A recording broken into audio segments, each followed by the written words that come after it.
Salut tout le monde! Me revoilà. Alors je suis désolée, la semaine dernière je n'ai pas fait de vidéo. J'ai une bonne excuse. En fait je vais vous expliquer vite fait. Ma fille est tombée malade, donc elle a eu de la fièvre, diarrhée, etc. Quelques jours après, moi et mon mari on est tombés malades aussi. Pendant au moins 3-4 jours je dirais. D'ailleurs j'ai une anecdote. En Chine en général quand tu es malade, ils font des perfusions. Donc ils te perfusent un liquide pour que ça aille plus vite.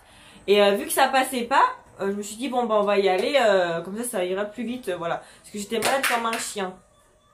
Donc je m'installe, l'infirmière me met la perfusion dans la main. Et là, je sens que ça me fait un peu mal. Et je sens que là, ça gonfle. Et je dis à l'infirmière, madame, je me sens pas bien là. Et du coup, je le vois à sa tête aussi que c'est pas normal. Parce que ça commence à gonfler. Et là, je la regarde, je dis, oh là, je sens que je vais m'évanouir. J'avais une sensation, j'avais l'impression que j'allais tomber dans les pommes. Et bien sûr, je suis tombée dans les pommes. Alors, je sais pas pourquoi, si c'est elle qui m'a mal mis le machin ou si c'est moi qui n'ai pas l'habitude de faire ça. Mais en tout cas, je suis tombée dans les pommes. Je sais pas combien de temps, mais j'ai une sensation... Oh là, calme-toi souris. Je sais pas combien de temps je suis tombée dans les pommes, bon, juste quelques minutes, mais du coup ça a fait une sensation vraiment bizarre. Et quand je me suis réveillée, j'étais allongée. Le médecin me tenait la main et me tapait comme ça. Il me disait ça va madame, ça va madame. Du coup je me suis réveillée tranquillement, mais c'est vraiment une sensation très étrange. Enfin bref. Du coup, aujourd'hui on se retrouve pour une nouvelle vidéo, la partie 2 des mariages en Chine. Là ce sera plus une vidéo face caméra, donc je vais vous expliquer un petit peu normalement le déroulement d'un mariage en Chine. On va dire en gros parce que, comme je le dis à chaque fois, la Chine c'est très très grand et c'est vrai que chaque région a vraiment ses propres traditions, ses propres... comment on appelle ça? Alors tout d'abord il faut savoir qu'en Chine c'est assez différent. Il y a une façon de procéder pour les présentations qui est un petit peu différente de chez nous. En général, en Chine, quand tu présentes ton amoureux ou ton amoureuse à tes parents, c'est que ça devient vraiment officiel. Et en général, les parents, surtout du côté du garçon, vont... comment dire, ils vont pousser un petit peu la chose, ils vont dire tiens c'est quand vous allez vous marier. En gros bah si on a rencontré les parents, c'est vraiment que ça devient concret et en général ça débouche à un mariage. Il y a quelque chose en Chine aussi qui est très important, c'est que les parents du côté de l'homme doivent donner une somme d'argent à la famille, donc du côté de la fille. Et ceci, ça s'appelle le caili. Et ça peut vraiment varier selon les régions. Ça peut être de plus ou moins important. En général, en moyenne, j'ai fait des recherches, c'est environ 60 000 yuan, si je me trompe pas. Donc ça fait presque 10 000 euros, je dirais. Un petit peu moins. Mais en général, en moyenne, c'est quand même une somme assez conséquente. Il y a certaines familles qui peuvent demander des fois, mais... je sais pas moi, 50 000 euros. Enfin, vraiment des sommes, mais très importantes. Donc en général ça varie quand même selon les moyens que tu as aussi parce que bon c'est pas facile je pense de donner de l'argent comme ça, enfin voilà quoi, c'est quand même énorme. Et je trouve que chez nous ça peut pas se faire ce genre de choses parce que je trouve que c'est un peu une inégalité entre les hommes et les femmes. En gros pour moi ça fait un petit peu le truc, le style genre j'achète ta fille quoi, j'achète votre fille pour la donner à mon mari, à mon fils, pardon. Vous voyez ce que je veux dire? C'est un petit peu un échange comme ça. Bon, en Chine, c'est pas vu comme ça, je pense, mais pour nous, peut-être, ça fait un petit peu marchandise, je dirais. Enfin bref. Donc voilà, une fois les présentations faites, en général, un peu comme chez nous, on va commencer à préparer le mariage. Donc ça se passe en... Je trouve que la préparation du mariage en Chine, c'est assez rapide. Et en général, ça se passe en plusieurs étapes.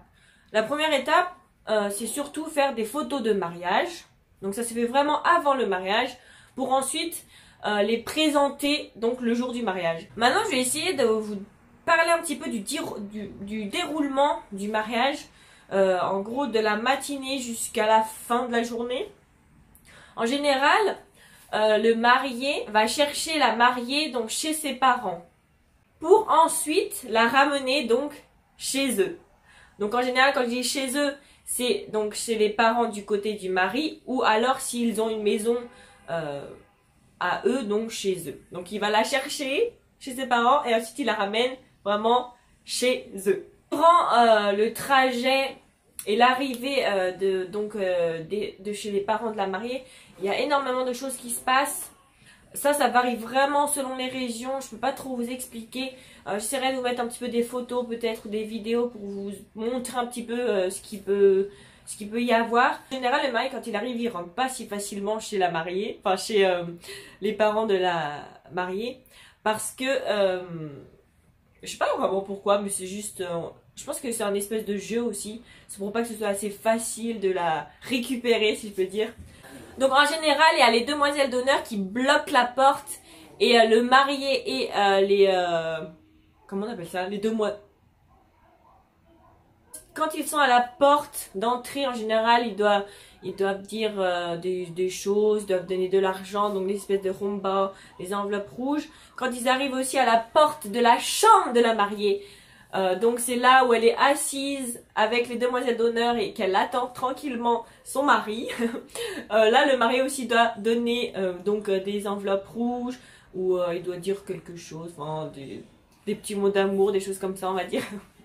Et une fois qu'ils sont arrivés, en général, il y a des jeux qui se préparent. Et ça peut varier aussi les jeux choisis selon les goûts des mariés. Mais en général, il y a des petits jeux avant qu'il récupère donc sa femme.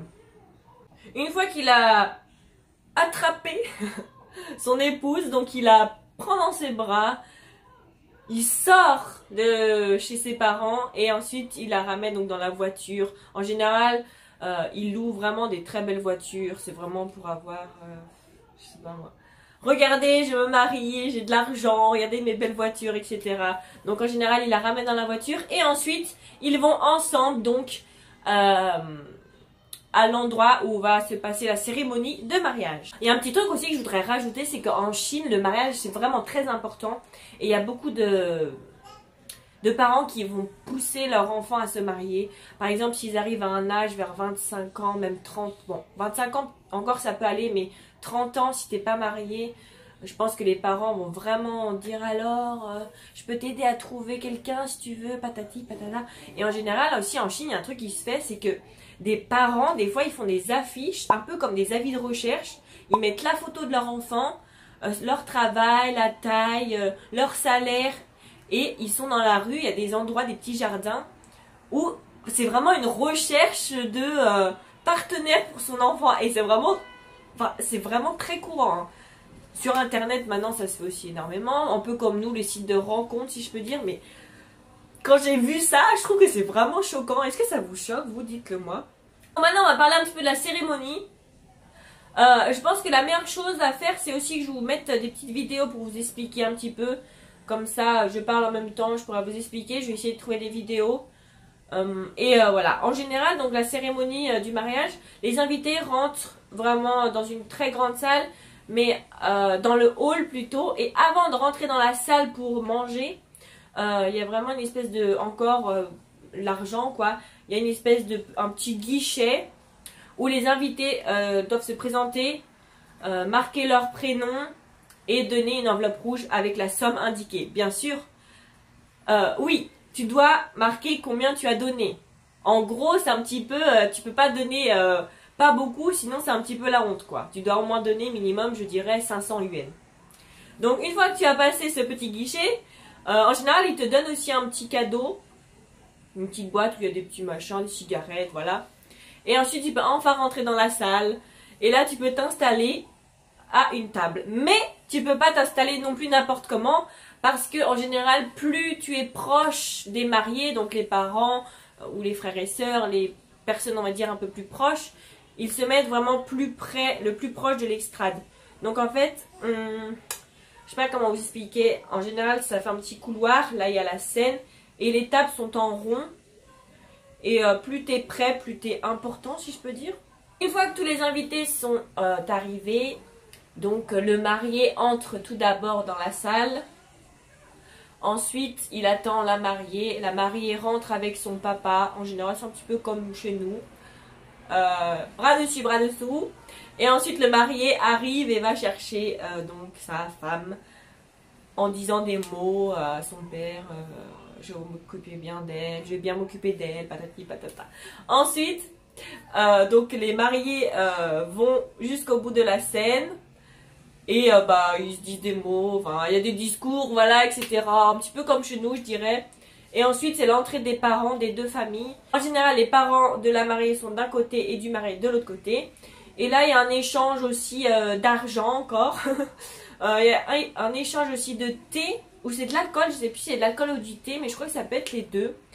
Et durant cet échange, la mariée va dire maman, papa aux parents de son mari et inversement. Est-ce que vous voyez ce que je veux dire? C'est un petit peu compliqué parce qu'en Chine, quand tu es marié, ensuite tu dois appeler les parents de ton mari maman et papa. C'est vraiment obligatoire, je dirais. C'est vraiment un signe de respect.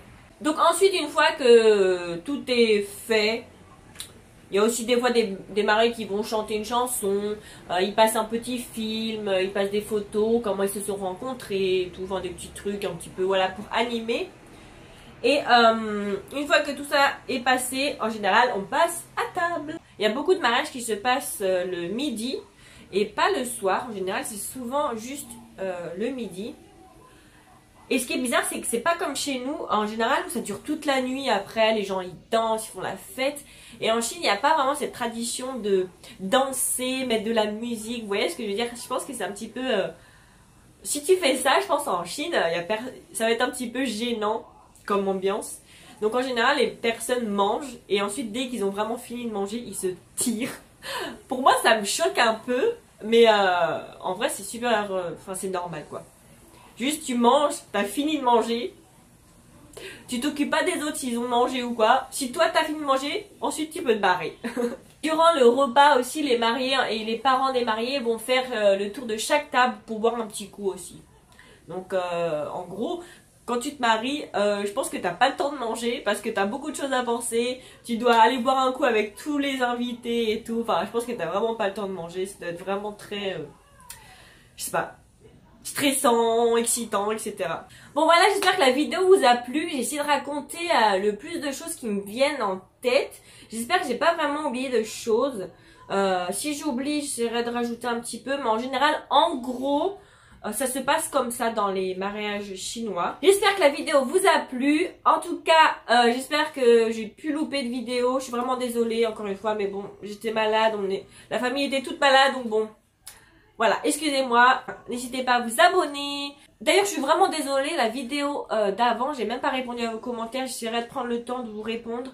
En général, je réponds vraiment à tous les commentaires. J'essaie un petit peu d'échanger. Merci à tout le monde en tout cas et on se voit vendredi prochain.